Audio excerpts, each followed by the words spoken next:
का ये प्रथम प्रकरण का पहला श्लोक चल रहा है।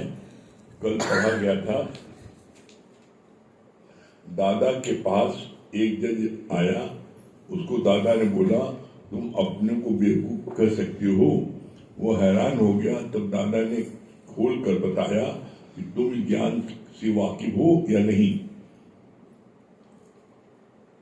एक लड़का सर के पास गया, बोला भगवान है ही नहीं। गुरु ने बोला बोर्ड पर लिख दो। उसने लिख दिया। तुम ये सब कहते हो पर मानते नहीं। सभी लोगों का जो भगवान को नहीं मानते, कभी न कभी उनका पाला भगवान से पड़ेगा। दुनिया वाले अगर ब्रह्म ज्ञानी को नहीं पहचानते तो उसकी इज्जत नहीं करते। जैसे राजा जनक ने जब प्रणाम किया तो गुरु समझ गए कि मूढ़मति नहीं है।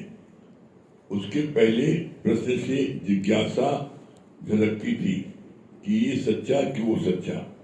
गुरु ने बोला न ये सच्चा न वो सच्चा, यानी जो सपना था वो भी सच्चा नहीं था, और जो जगत अवस्था जो जगत जागृत अवस्था में है वो भी सच्चा नहीं है। यहाँ तक हुआ था। इसके आगे आज भगवान क्या बोल रहे हैं?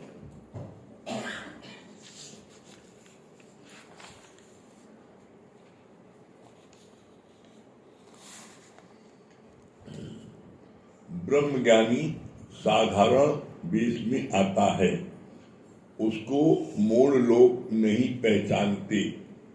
यहाँ गुरु तुम्हारी एक मिनट में परख कर लेता है। गुरु बोला यहाँ से उठकर वहाँ बैठो। अगर उठ जाते हो तो पता चलता है ये मन को मोड़ने वाला है। यहाँ भी कई प्रकार के लोग आते हैं। कई अपने दुखों को दूर करने आते हैं। उन्हीं में से कोई मुक्ति की इच्छा तक पहुंच जाते हैं। जैसे विवेकानंद थे, उनसे भी काल पकड़ कर बोला क्या तुम भगवान का दीदार करा सकते हो? उसने बोला जैसे तुम सूर्य को देख सकते हो वैसे ही प्रत्यक्ष भगवान को देख सकते हो। कितनी बढ़िया बात बोली है। पहली बात क्या बोली यहाँ पर? बहुत अच्छा। ब्रह्मज्ञानी साधारण वेश में आता है, उसको ये मूढ़ लोग नहीं पहचानते। भगवान राम आए तो कौन सी उनकी सीख लगी थी? भगवान कृष्ण आए तो उनको कौन सी सीख लगी थी? जैसे आप हो वैसे वो है, साधारण वेश में। लेकिन भगवान आता कब है? प्रश्न ये आता कब है? आता है युगे युगे मैं प्रकट होता हूं धर्म की स्थापना के लिए और अधर्म को नाश करने के लिए। जब किसी भी जगह, किसी शहर में, किसी देश में, किसी प्रदेश में जब अधर्म बहुत अधिक बढ़ जाता है, जब बहुत अधिक धर्म बढ़ जाता है, तब भगवान जो है क्या है? प्रकट होते हैं धर्म की स्थापना के लिए और अधर्म का नाश करने के लिए प्रकट होते हैं। लेकिन कैसे प्रकट होते हैं? एकदम साधारण वेश में, जैसे आप हो इसको प्रकट होते हैं। और इसका प्रमाण आप देख लो, जितने भी भगवान प्रकट हुए हैं, चाहे वो आप रामचंद्र ले लो, चाहे कृष्ण भगवान ले लो, चाहे गुरु नानक ले लो, चाहे कबीर ले लो, चाहे सरना कसाई ले लो, जो भी प्रकट हुआ है वो जो है साधारण वेश में हमारे आप जिसे प्रकट हुआ है, और उसने धर्म की स्थापना की है, अधर्म का नाश किया है। तो बोला ये मूढ़ लोग नहीं पहचानते। मूढ़ माने कौन होता है? मूढ़ माने जो मूढ़मती होते हैं। मूढ़मती कौन होते हैं?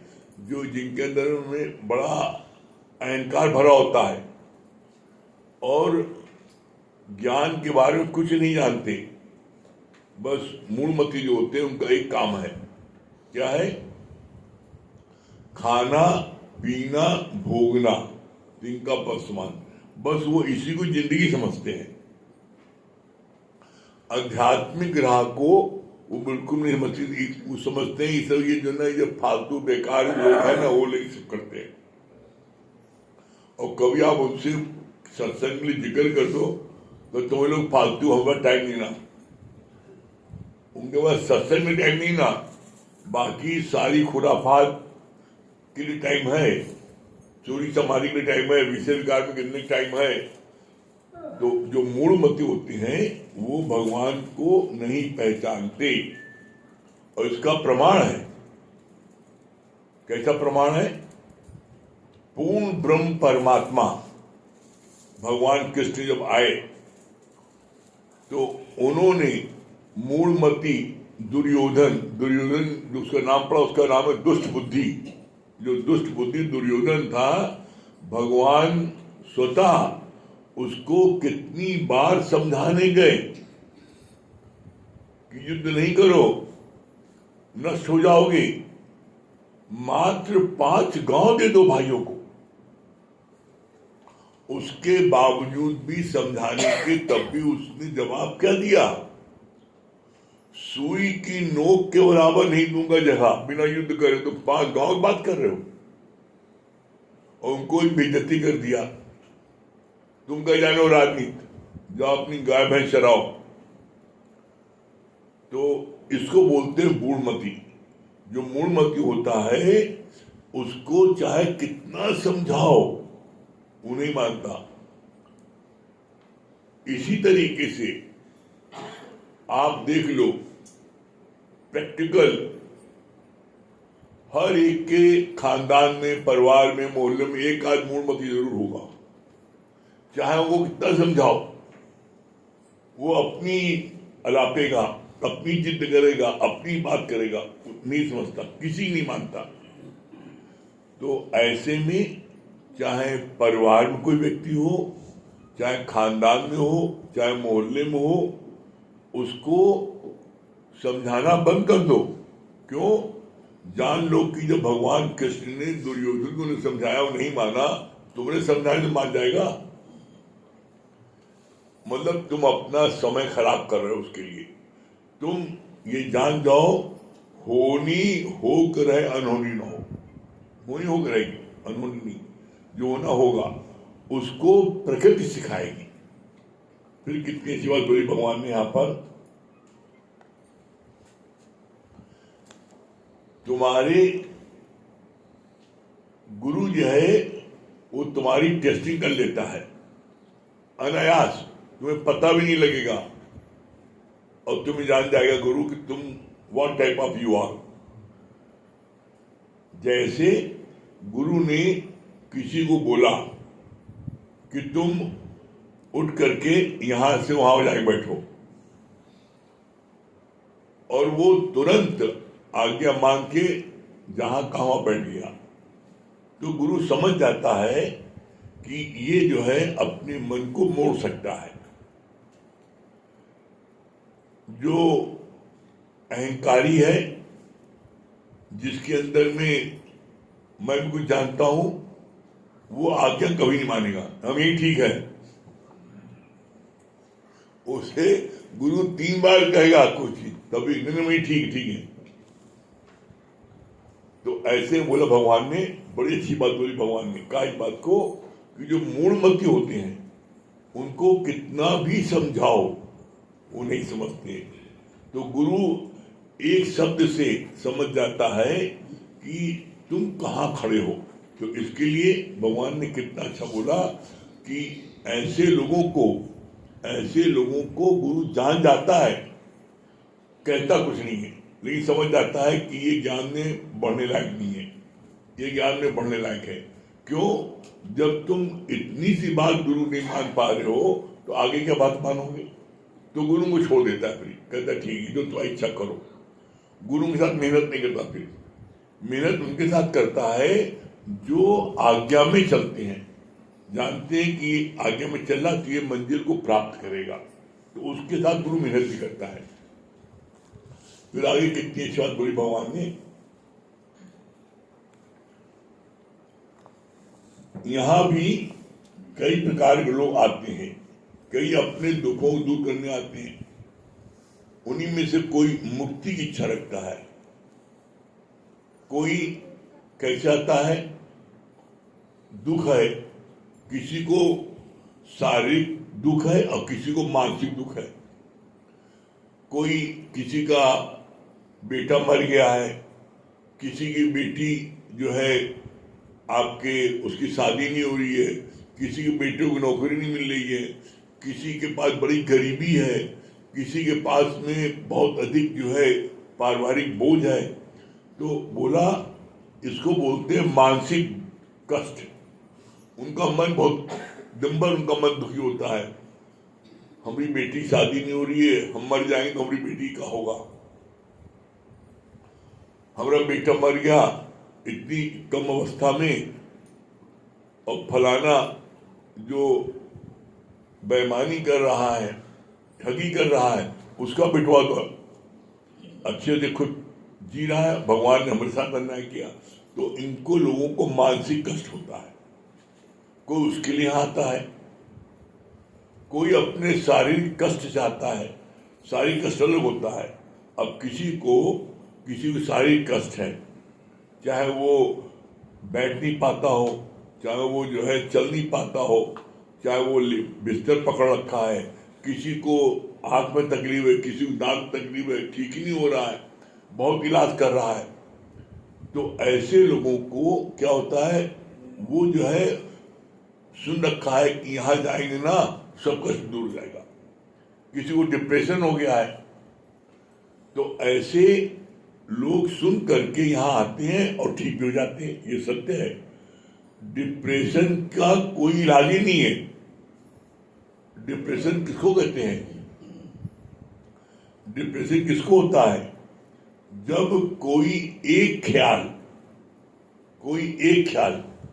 किसी के मन में बैठ गया और वो ख्याल उसको निकल ही नहीं पा रहा, उस ख्याल से वही सुई घूम रही है, जैसे ग्रामोफोन की सुई एक जगह अटक जाती है तो भू भू भू भू करती रहती है।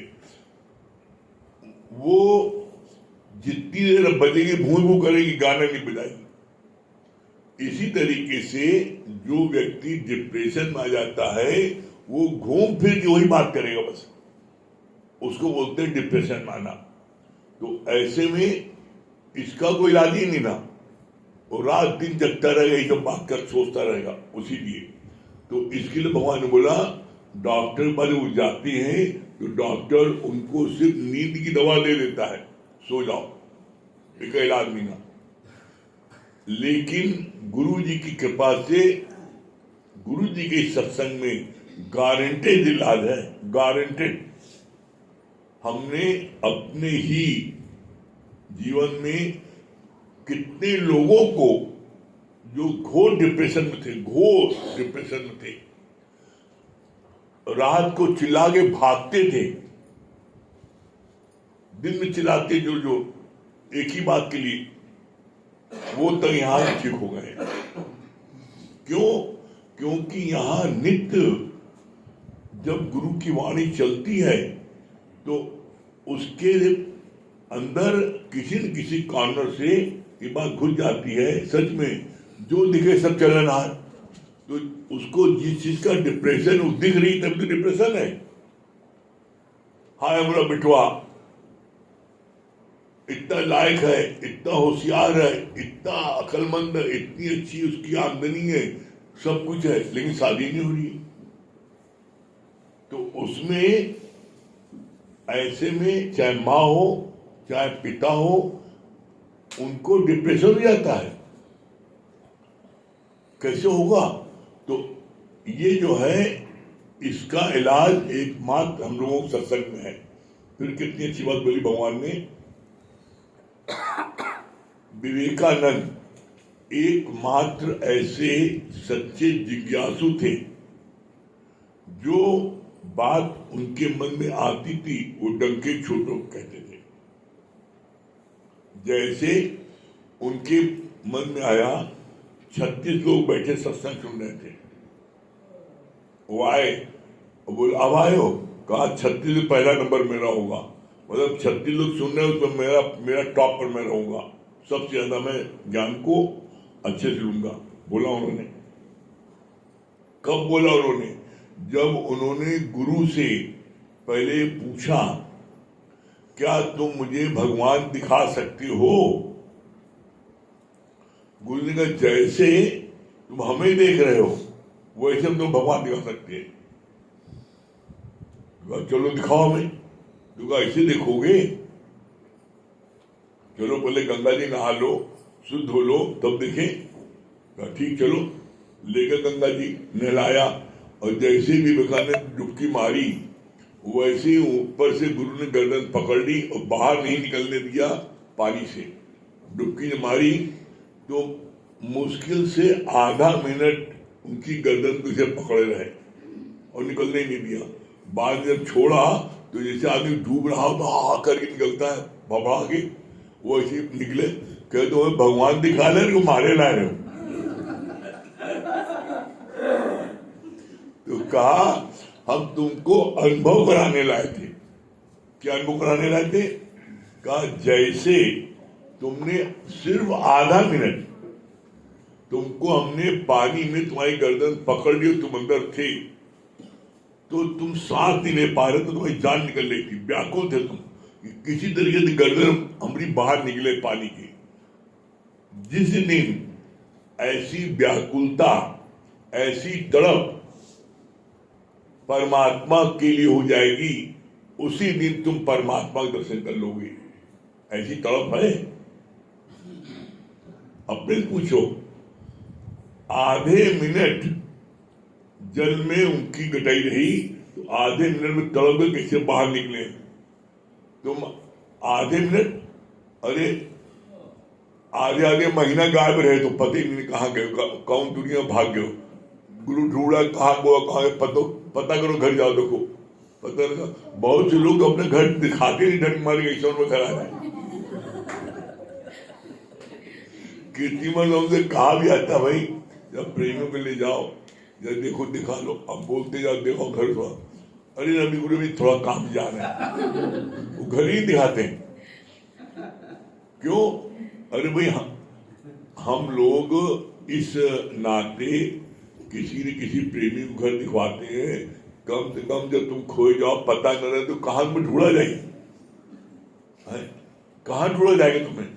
तो ऐसे में अब तुम जो हो, क्या जिंदा हो, मर गए, बीमार हो, अस्पताल में हो, हाथ में टूटा है, भर्ती हो, का हो, जब तुम नहीं आते हो तो गुरु चिंता हो। तुम्हें अपनी चिंता इतनी नहीं, गुरु चिंता होती है, भाई फला प्रेमी आता था, रोज आता था, क्यों नहीं आ रहा, जाएगा देखो, पता करो।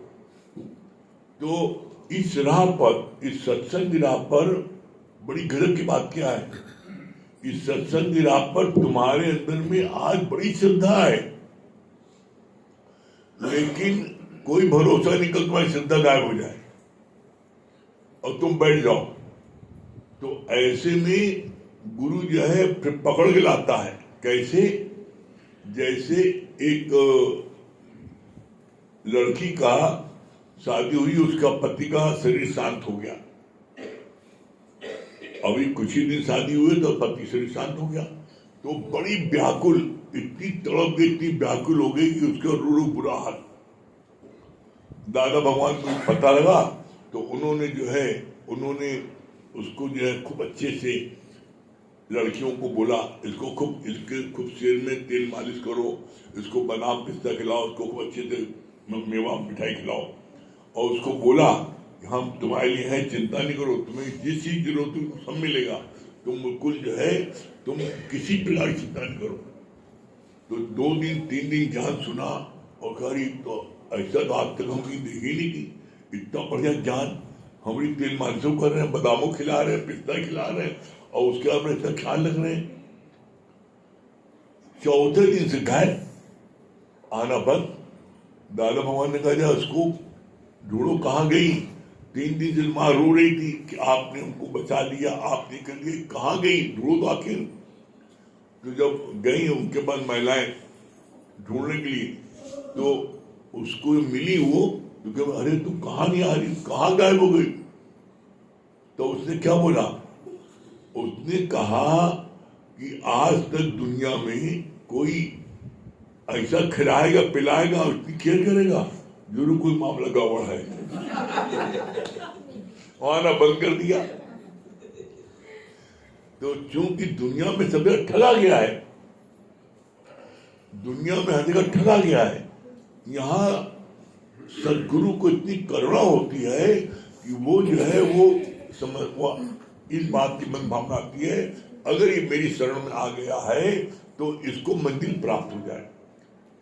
तो जब गुरु ने उसको फिर बुला के समझाया, बताया, तो कहे हम तो आज तक दुनिया में ऐसा देखे नहीं कि ऐसा मामला हो जाए, अरे लोग उसका नाजायज फायदा उठाते हैं और कोई न मान लो रूगा बड़ोगा जितनी भी खातिर कर रहा है। तो जब उसको सब लोगों ने समझाया, दादा भगवान ने, जो ऐसी कई लड़कियां थी जिनके पति का शरीर शांत हुआ था और वो सत्संग में कुछ समय से थी, तो उन लोगों को भेजा का बताओ जा करके। जब उन्होंने बताया कि नहीं हमारे साथ ही हुआ, देखो हम आज कितने खुश हैं, नौकरी कर रहे हैं, पूरा परिवार देख रहे हैं, तो कहने मतलब क्या, जब उसी परिस्थिति से जो गुजरा हुआ है वो बताता है तो उसमें ज्यादा यकीन होता है। यहाँ पर हम सब बड़े भाग्यशाली हैं जो हमको ऐसा सच्चा गुरु मिला जो हमसे ज्यादा हमारी फिक्र करता है कि कैसे इसको जो है मंजिल पहुंचाए। बस हमें अपनी कृपा करनी है कि हमको नित्य सत्संग आना है और गुरु के वचनों को जीवन में लगाना है, और कोई ऐसा कर लेगा गारंटेड है उसको भगवान उसी तरह दिखेगा जैसे 100 घड़े में पानी भरा है और 100 घड़े में सूर्य दिखाई पड़ता है पृथ्वी में, उसी तरीके से उसको अपने अंदर भी वो भगवान को महसूस करेगा।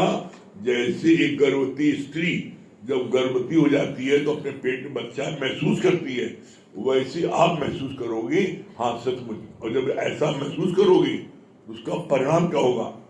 उसका परिणाम होगा आप सबको प्यार करोगे, उसका परिणाम होगा आप किसी के साथ में ठगी नहीं कर पाओगे, उसका परिणाम होगा आप किसी साथ में किसी भी प्रकार की कोई आपके में कोई दृष्टि नहीं आ सकती है, आप हर एक को प्रेम की दृष्टि से देखोगे।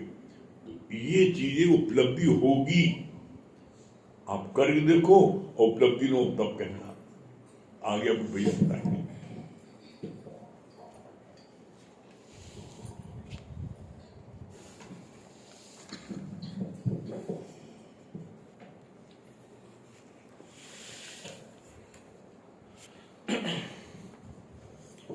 सभी प्रेमियों को हरिओम। देखिए, सही बात है, गुरु की महिमा अपरंपार है और वाकई हम सब भाग्यशाली हैं कि जीवन में हमको सच्चा सद्गुरु मिला है। जैसे एक बार एक आदमी के पास 24 नौकर थे और वो व्यक्ति जब बाहर गया तो 24 नौकर में अराजकता फैल गई। वो कोई भी एक दूसरे का कहना ना माना, वो कहे हम मालिक, वो कहे हम मालिक, वो कहे हम मालिक, और बड़ी अव्यवस्था फैल गई। कुछ समय के बाद जब मालिक पुनः वापस आया तो सब चीज फिर से व्यवस्थित हो गई। गुरु जी ने इसका बहुत अच्छा सिद्धांत बताया, कहा देखो इस शरीर सहित तुम्हारी भी 24 इंद्रियां हैं और गुरु के ना रहने पर सब में अराजकता फैल जाती है। कोई किसी की सुनता नहीं है, मन बुद्धि के नहीं सुन रहा, बुद्धि शरीर की नहीं सुन रही। देखो कैसी अस्त व्यस्त, कैसी अराजकता फैल जाती है। लेकिन जब तुम्हारे जीवन में गुरु आता है और वो तुमको आत्मा का दर्शन कराता है, तब क्या होता है? तुम्हारी सारी इंद्रियां व्यवस्थित हो जाती हैं। जैसे अभी बोला, कहा देखो अपने अंदर आजमा के देख लो। चूंकि अब तुम गुरु की शरण में आ गए तो देखो तुम्हारी इंद्रियां व्यवस्थित हो गई कि नहीं हो गई। किसी से ऊंचा बोल के देखो, किसी को गाली बक के देखो, किसी को कुदृष्टि रख के देखो, किसी को घृणा करके देखो, किसी का अपमान करके देखो, नहीं कर पाओ। क्यों? क्योंकि गुरु का पेपर वेट तुम्हारे ऊपर आ गया। अंदर से ये आवाज आती है, अरे मैं ये नहीं कर सकता। क्यों? क्योंकि मैं उस गुरु का बच्चा हूं। मैं कोई भी गलत कार्य करूंगा तो लालछन मेरे गुरु पे आएगा। अब तुम्हारे अचेतन मन में गुरु का कमांड आ गया कि नहीं आ गया? आप देखो, अपने आप जीवन ट्रैक पे आ गया कि नहीं आ गया? पहले कोई बात सामने वाले ने कही, आप देखो तुरंत उत्तर, उसने एक गाली बकी, तुमने 4 गाली बकी। आज कोई अपशब्द कहता है तो आप देखना जुबान तक शब्द आता है लेकिन बाहर नहीं निकल पाता। कैसे कोई आके पकड़ लेता है? क्यों? क्योंकि तुम गुरु की शरण में आ गए। और जब गुरु तुमको आत्मा का दर्शन कराता है तब जाके तुम्हारे मन को आनंद आता है। कहा कैसे? कहा जैसे एक बार एक राजा एक संत से मिलने उसकी कुटिया में पहुंचा, और जब उसकी कुटिया में गया तो वहां पर संत को ना पाया, उसकी पत्नी और उसके बच्चे को ही वहां पाया। उसने संत के बारे में पूछा तो बच्चे ने बताया कि संत जी किसी कार्य के लिए बाहर गए हैं, आप प्रतीक्षा कीजिए। और राजा के लिए उसने अपने यहाँ जो भी सामान था, जैसे कुर्सी थी, मेज थी, पलंग था, तखत था, सब कुछ उसके स्वागत के लिए बिछाया, पर राजा कहीं भी बैठ नहीं पाया और उसकी कुटिया में न ठहरते हुए वापस अपने राजमहल चला गया। अब उधर से जब संत लौट के आया तो उसने अपने पिता को सारा वृतांत बताया और कहा कि पिताजी, राजा जी को हमने सब कुछ ऑफर किया पर वो बैठे नहीं। तो संत ने कितना अच्छा जवाब दिया। संत ने बोला, कहा राजा कहाँ बैठता है? कहा सिंहासन। कहा उसका सिंहासन कहाँ है? कहा राजमहल। गुरु जी ने भी बोला, कहा इसी प्रकार जो तुम्हारा मन है ये जगह जगह भटकता रहता है, कहीं ठहर नहीं पाता है। क्यों? क्योंकि इसको तुमने आत्मिक रूपी सिंहासन नहीं उपलब्ध कराया। जब गुरु तुम्हारे जीवन में आता है और तुमको आत्मा की स्थिति में बैठा देता है, तब उस आत्म रूपी सिंहासन में तुम्हारा मन विराजमान हो जाता है। आप देखो, जब इसको आत्मा का दर्शन कराते हो तभी तुम्हारा मन आनंदित होता है। इसलिए गुरु जी क्या कहते हैं? कहा नथिंग कैन टच स्काई। अगर तुम आत्मिक स्थिति में आ जाओ तो तुमको बताओ कोई भी चीज टच कर सकती है क्या? तुमको टच ही तब करती है जब तुम जीव की स्थिति में रहते हो। इसलिए दादा भगवान ने बोला, मान ना मान पर तू है भगवान। लेकिन किसी न किसी इच्छा के कारण तुम अपने ब्रह्म पद से जीव पद में आ जाते हो। और जो भी कष्ट है जीवन में वो किसको है? वो जीव को।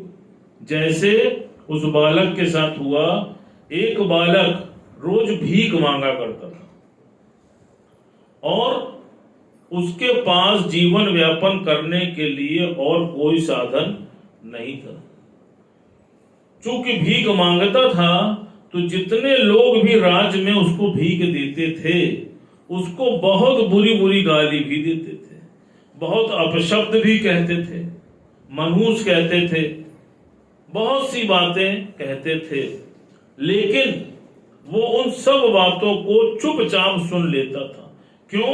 क्योंकि उसके पास भीख मांगने के सिवा और कोई साधन नहीं था और मन ही मन बड़ा दुखी हुआ करता था।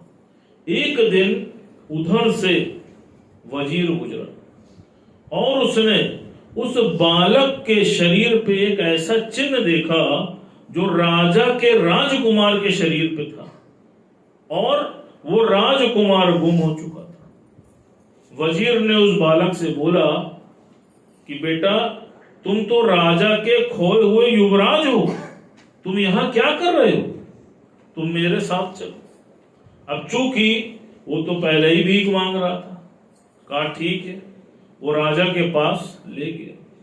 जब राजा ने अपने युवराज को देखा तो बहुत प्रसन्न हुआ, और प्रसन्न होने के बाद उसको युवराज का यथोचित स्थान प्रदान किया।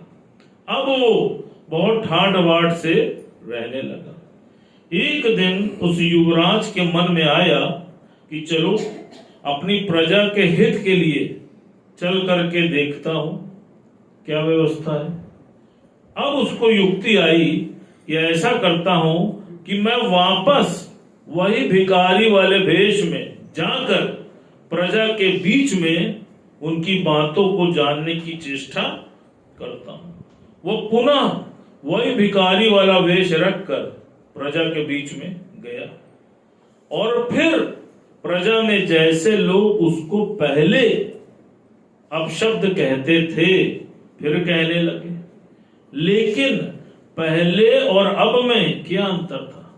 अब की बार उसको कोई भी शब्द टच नहीं करता था।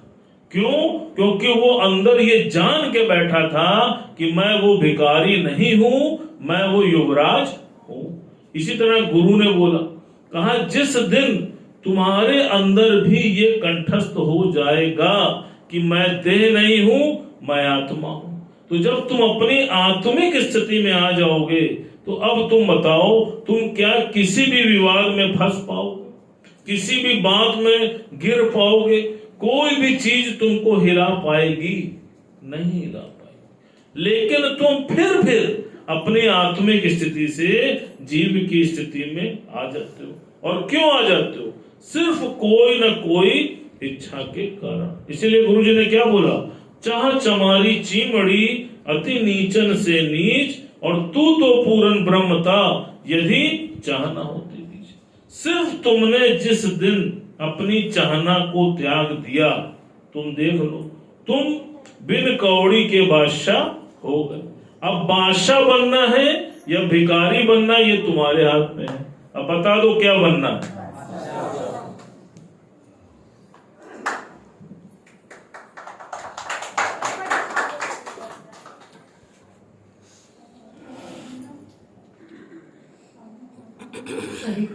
हरिओम राम राम। कुछ ऐसी कसकी तूने मेरे दिल में जगा दी है, और कुछ ऐसी कसकी तूने मेरे दिल में जगा दी है। सोचा था प्यास बुझेगी, सोचा था प्यास बुझेगी, तूने और बढ़ा दी है। कुछ ऐसी कसकी तूने मेरे दिल में जगा दी है, और कुछ ऐसी कसकी तूने मेरे दिल में जगा दी है। किस्मत को बदलने का तेरा ढंग ही निराला है। किस्मत को बदलने का तेरा ढंग ही निराला है। तूने करके कृपा मेरी, तूने करके कृपा मेरी, किस्मत ही बदलती है। तूने करके कृपा मेरी, किस्मत ही बदलती है। सोचा था प्यास बुझेगी, सोचा था प्यास बुझेगी, तूने और बढ़ा दी है। कुछ ऐसी कसकी तूने मेरे दिल में जगा दी है, और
अपराधी का बिटुआ क्या बता रहा है? अरे गुरुजी, हमें भी बात अच्छी लगी कि गुरु हमें अपने सही रास्ते पे ले जाता है। और ये बात अच्छी लगी, हमारा मन जगह जगह भटकता रहता है। और अंकल की बात ये अच्छी लगी, चा चमारी चिमड़ी अति नीचन से नीच, तू तो पूरन ब्रह्म था अगर चा ना देखे थी भी। Very good. सत्य भैया क्या बता रहे हैं? मुझे ये बात अच्छी लगी, मोड़ बुद्धि को जितना भी समझा पर वो कुछ भी नहीं अरे वाह, समझता। वाह, और मुझे एक और बात अच्छी लगी, मान न मान तू है भगवान। अरे बहुत शानदार, वेरी गुड। हाँ, मंगल भैया क्या बता रहे हैं? Very good. ये दोनों भैया ने गजब कर लिया। सही बात है। बड़े मियाँ बड़े, छोटी में सुभान अल्लाह। मूल बुद्धि वालों के पीछे मेहनत करना बेकार है। हाँ, बिल्कुल बिल्कुल छोड़ दे, अपनी बुद्धि ना खराब करो। मूल बुद्धि तो भाई अपनी बुद्धि मूल न बना ले उसके पीछे। हाँ, ये बात बहुत अच्छी लगी कि राजा कभी सब बैठा जब उसको सिंहासन मिला। इसी तरह ये मन जो है, इसको जब तक आत्मा का सिंहासन नहीं मिलेगा ये भटकता ही है। नरेश भाई क्या बोल रहे हैं? बहुत अच्छा आपने बताया ना कि प्रश्न वही करता है, और प्रश्न करने से जो है गुरु समझ जाता है कि स्थिति क्या है, वो किस स्थिति में खड़ा है, कैसे है, वो पूरा मालूम चल जाता है। हाँ, विश्वकर्मा जी नंबर 1। बहुत अच्छा भैया ने बताया। जब एक बार भिखारी को मालूम हो गया कि मैं राजकुमार हूँ, तो भिखारी समझ चाहे कुछ भी लोग कहें, वो अपने आप को भिखारी समझेगा। ऐसे अगर हमको गुरु ने बता दिया कि हम आत्मा हैं, अगर हम उसको मान लेते हम आत्मा हैं, तो हम जीव भाव का कोई चीज नहीं लगेगा। बस हमें उस सिंहासन पर बैठना आत्मा के, यही मूल मंत्र है। हाँ, विश्वकर्मा नंबर 2। हरिओम गुरुजी, बहुत अच्छा आपने बताया कि जब धर्म की स्थापना करनी होती है और अधर्म का नाश करना होता है, तो भगवान जो है स्वयं युगों युगों में अपना प्रकट होते हैं और उसको सही करते हैं। हाँ, सत्यम जी क्या बोल रहे हैं? हरिओम गुरुजी, हम लोगों को भ्रम में रहना है, ना कि भ्रम में रहना है। भ्रम जैसे जीव। ठीक। हरिओम। हाँ, इधर क्या बोलिए श्याम की मीना? हरिओम गुरुजी, ये बात अच्छी लगी भैया की कि जब हम आत्मिक स्थिति में आ जाएंगे तो हमें कोई स्थिति टच नहीं कर सकती। हरिओम। डॉक्टर प्रीति। हरिओम गुरुजी। जैसे किसी वर्णमाला, सभी ने पढ़ा होगा, वर्णमाला का प्रारंभ आ से होके अंत ज्ञ पे होता है। ठीक उसी प्रकार अगर हम गुरु की आज्ञा में चलेंगे तो अंतिम लक्ष्य को प्राप्त करेंगे। बहुत सुंदर। हाँ, चित्रा जी। हरिओम गुरुजी, हरिओम देवभाभी। बहुत अच्छा आपने बताया नहीं कि ब्रह्म ज्ञानी गुरु साधारण वेश में आते, मूल लोग नहीं पहचानते, लेकिन गुरु पहचान लेते। कोई मुख खोलता है, वो गुरु को पता चल जाता है वो उसकी स्थिति क्या है। बहुत अच्छा लगा भैया की बात, बहुत अच्छी लगी ना कि अपने आत्म स्थिति में आ जाओ। हाँ, अर्चना जी। हरिओम गुरुजी, बहुत शुक्राने। बहुत अच्छा लगा कि जैसे विवेकानंद के बारे में आपने बताया कि जब पानी के अंदर उनके गुरु ने डुबोया तो जब व्याकुल हो गए, तो ऐसे ही तड़प जब रहे कि हमको परमात्मा के लिए, तभी परमात्मा से मिलन होगा। और दूसरा बहुत अच्छा लगा कि एक मात्र सच्चा सद्गुरु ही धरती पे ऐसा है जो हमको मंजिल तक पहुंचाता है। रजत भैया, जयपुर।